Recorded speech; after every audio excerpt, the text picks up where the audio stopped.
Welcome to From Vision to Venture, the podcast for entrepreneurs, dreamers, and changemakers ready to turn ideas into thriving businesses.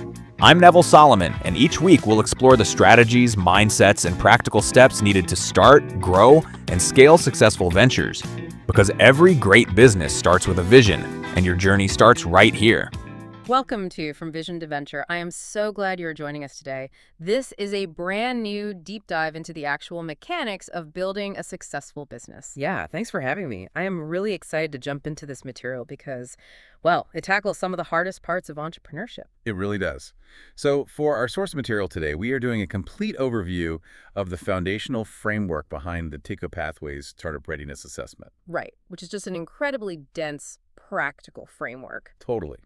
And the mission for our deep dive today is to explore this really critical and, frankly, very uncomfortable shift. The shift from blind founder optimism to hardened evidence-based readiness. Which is where so many people get stuck, honestly. Exactly. Because the central question this text forces you to answer is brutal. Is your startup actually ready for customers, or are you just actively hoping it is? Yeah, that is the million-dollar question right there. Because, having a sleek logo or a functioning website or even a warehouse full of physical product, that is not the same thing as being ready to build a sustainable business. No, not at all. And what's fascinating here is how the brain actually tricks founders into confusing busy work with actual market readiness. Yes, the illusion of progress. Right. And to really understand why intelligent people fall into this trap, the sources introduce us to a great practical example. A fictional founder named James. Ah, yes. Good old James. Poor James. He's the ultimate archetype of an execution-biased entrepreneur. Let's talk about his setup, because I think a lot of people listening will relate to this. James spends 6 straight months developing packaging for a healthy snack product. Just heads down, building. Exactly. He gets a logo designed, he sets up all his social media accounts, he builds a shiny website, and this is my favorite detail from the text.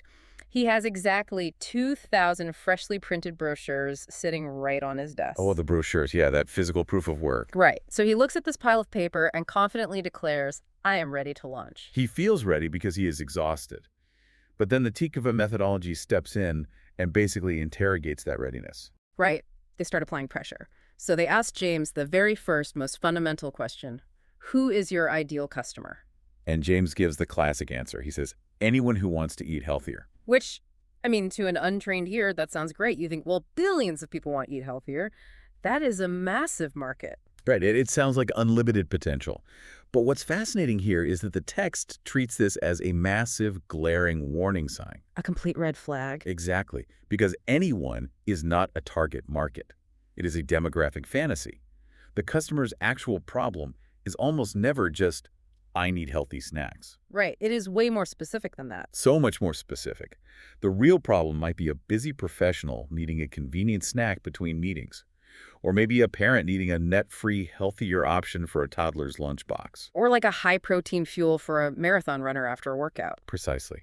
Those are 3 completely different people with completely different price sensitivities and shopping habits. You cannot optimize a product for anyone. Okay, let's unpack this. Because it makes me think of an analogy.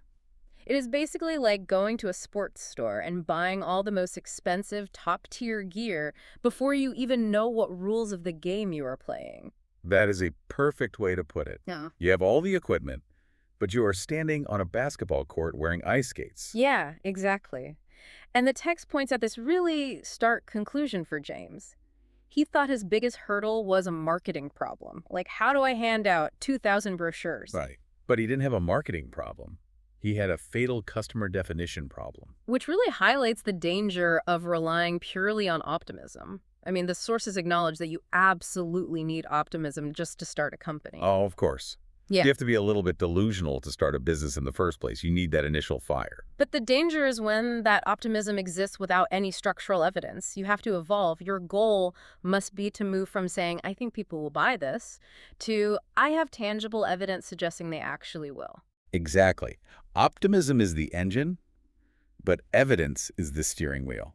If you just have an engine, you are going to crash. And since James failed that very first steering test so drastically, it really begs the question, what does comprehensive startup readiness actually look like? Yeah, if understanding the customer is just one piece, what is the whole puzzle? Well, the source material breaks down the tick-of assessment into 7 holistic pillars. And these are all logically connected, right? Very much so. It is an ecosystem. So first, you have the problem customer and the solution. Right, the absolute baseline. Exactly. Do you know the exact friction point? Do you know who is experiencing it? And does your specific product actually fix that friction in a measurable way? Can you clearly articulate that value proposition? Okay, so that is the foundation. But having a good solution doesn't mean you have a business yet. No, you have to sell it. Which brings us to market and sales. Who are the alternatives in the market? Because your customer is currently solving this problem somehow, even if it is with a spreadsheet. Right, the status quo is always your biggest competitor. Yeah. And then mechanically, how are you going to acquire those customers? What does the actual sales process look like from start to finish? Okay, so let's say you nail the sales process. You start getting orders. Then you hit the reality of finance and operations. What are your unit costs? What are your margins? How much cash do you need to survive the next quarter? And operations is huge. Like, if demand spikes overnight, can you actually deliver the product without the whole system collapsing? Usually the answer is no. And sitting above all of this is the final pillar, which is founder readiness. Which I found really interesting. Treating the founder as a component of the system. Exactly, because you are the main variable. Can you handle pressure? Can you make hard decisions? And most importantly, can you learn from new evidence? Or do you just defensively protect your original idea? Okay, I have to push back on this a little bit, because if you look at the dominant startup culture, especially in tech, the mantra is always move fast and break things. Right, the Silicon Valley playbook. Yeah. So doesn't forcing a founder to sit down and figure out all 7 of these pillars beforehand kind of kill that fast-paced startup vibe? Like, do they really need to know absolutely everything before they launch? That is a super common critique, but it misinterprets the source's stance. A founder does not need to know everything before starting. Perfect knowledge is impossible. Okay, so what is the actual goal then? You absolutely need to know what you don't know. The assessment is about visibility, because these pillars are all connected. A hidden weakness in one area, say operations, is going to inevitably create a massive crisis somewhere else, like in sales. So it is about predicting where the system will break under pressure. Exactly. You can still move fast, but you're moving fast with a dashboard, not blindfolded. Which makes total sense. And to prove how a hidden weakness can completely destroy a business, even when it looks like it is succeeding, let's go back to James. Yes, let's put James through the finance pillar. Right, so let's imagine a scenario where James launches his healthy snack. He pushes hard, and he manages to get 50 early orders. Okay, 50 orders. To most new entrepreneurs sitting at their kitchen table, that sounds like a massive success. Oh, it is a huge dopamine hit. People are buying the thing you made. But here's where it gets really interesting. Let's break down the exact math from the source material. Let's do it. Okay, so he gets 50 orders, and he is charging 300 rands for each order. So 50 times 300, that is 15,000 rands in top-line revenue hitting his bank account. Sounds great on paper, 15,000 rands. Right. But the product actually costs him 170 rands to manufacture per order, just the ingredients and basic labor. Okay, so let's do the subtraction. 50 orders times 170 rands is 8,500 rands in direct manufacturing costs. Exactly. So he takes his 15,000 rands in revenue minus the 8,500 rands in costs, and he is left with 6,500 rands in gross contribution. He sees that number and thinks, I am profitable, I just need to scale this. Yeah, but that is a deeply dangerous illusion. That 6,500 rands is not profit. He is missing the reality of his fully burdened costs. Right, because from that 6,500, he still has to pay for a lot of other things. So many things. He has to pay for those custom boxes he ordered. He has to pay for the delivery fees, which he probably subsidized to get the early sales. Yeah, free shipping is a killer. Exactly. Then there is his marketing spend. The platform fees for his website, the credit card processing fees. By the time you subtract all of that operational reality, that 6,500 rands is entirely gone. He might actually be losing 50 rands on every single order he ships. Yes. And if we connect this to the bigger picture, this explains why raw revenue creates such a false sense of security. Founders celebrate this top-line revenue. They ring the bell for 15,000 rands while completely ignoring the underlying unit economics. They're essentially just bleeding the company dry, but calling it growth. Exactly. If your unit economics are negative, scaling just means you are digging your own grave faster. You are personally subsidizing your customer snacks. Wow, yeah, that is a terrifying trap, which really brings us to the core consequence of all this. If relying on early revenue is a trap, what actually happens when founders skip this rigorous assessment phase entirely? When they just run on pure, unfiltered optimism. Yeah. What is the true cost of skipping validation? Well, the sources lay out a very painful, very realistic scenario. Let's say you don't validate. You spend 30,000 rands on product development, just guessing what features people want. Ouch. Okay. Then you drop another 15,000 rands on a marketing agency to run ads for this unproven product. Because you think you have a marketing problem. Right. And then another 10,000 rands on custom packaging. So 6 months go by, and 55,000 rands later, you launch. And what happens? Crickets. You discover that customers actually do not want the product in its current form. They aren't willing to pay for it. Man. And the real tragedy there isn't that the entrepreneur was lazy, right? They probably worked incredibly hard for those 6 months. They probably sacrificed a lot. Yeah, they did the work. Yeah. But they did the wrong work. The core issue is that they invested heavy, unrecoverable capital and time before validating a single assumption. It is so painful to watch that happen. It is. And it all comes back to this fundamental rule of early detection. In any complex system, the earlier a weakness is identified, the cheaper and easier it is to address. Right. If you find out on day 3 that your customer definition is wrong, you just change a Google Doc. It costs you nothing. Exactly. But if you find out on month 6, after spending 10,000 rands on non-refundable custom packaging, that mistake might actually bankrupt the company. So if avoiding these expensive, fatal mistakes is so incredibly crucial, why are founders so nervous about taking a readiness assessment? Because they are, right? People resist this. Oh, there's massive resistance because founders tie their identity to their ideas. Yeah, I mean, if you are listening to this right now and you are building something, you know that feeling.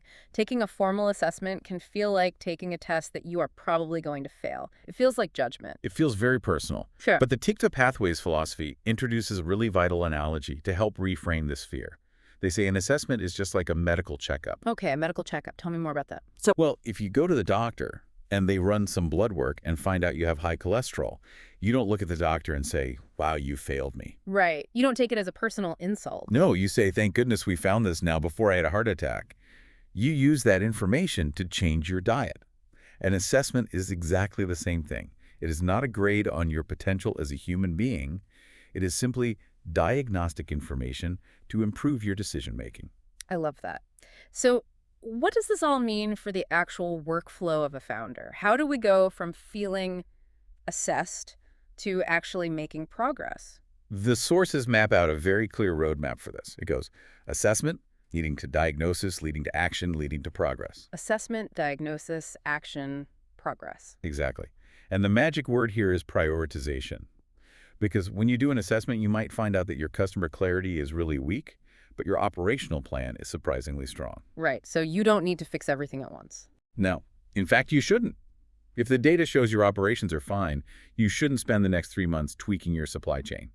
You focus all your energy on the biggest, most dangerous opportunity, which is your weak customer validation. You attack the weakest link in the chain, measure, diagnose, act, grow. That is the cadence of a resilient startup. It is such a practical way to manage the chaos, and looking back at our whole journey today, we really have covered a lot of ground. We started with James, right? His 2,000 brochures, completely blinded by his own optimism. A classic case of hoping instead of knowing. Exactly. And then we broke down the necessity of moving towards a hardened, evidence-based understanding of readiness across all those different business functions, from unit economics to operational capacity. Yeah, avoiding that brutal 55,000 Rand mistake. And this raises an important question. Well, actually, it is 3 questions that I want you, the listener, to really think about. Yeah, these are the 3 vital questions straight from the source text. Every founder needs to answer these. Number 1, can you clearly, specifically describe your ideal customer without ever using the word anyone? That is a tough one, but so necessary. It is. Number 2, what tangible evidence do you actually have that they want and, more importantly, will pay for your solution? Not just say it is a good idea, but actually swipe a credit card. Right. And finally, number 3, if your demand randomly increased tomorrow, could your business actually deliver the product profitably without everything breaking down? Those are heavy questions, but honestly, please do not wait for an incredibly expensive, painful market rejection to teach you what an early assessment could have revealed right now. The friction of early detection is nothing compared to the pain of late failure. Beautifully said. And I want to leave you with one final, slightly provocative thought to just mull over on your own as you get back to building your venture. Let's hear it. We spend so much time trying to prove that our ideas are right. But what if the ultimate competitive advantage for your startup isn't having the best original idea? What if the real advantage is having the courage to actively seek out the evidence that proves your own assumptions wrong? Now, that is a paradigm shift. It changes everything. Well, thank you for joining us on this deep dive. Keep asking the hard questions, and we will see you next time on From Vision to Venture. Thank you for joining me on From Vision to Venture. Remember, successful businesses aren't built overnight. They're built through clarity, consistency, and the courage to take the next step. Every entrepreneur starts with a vision, but it's intentional action that turns that vision into a venture.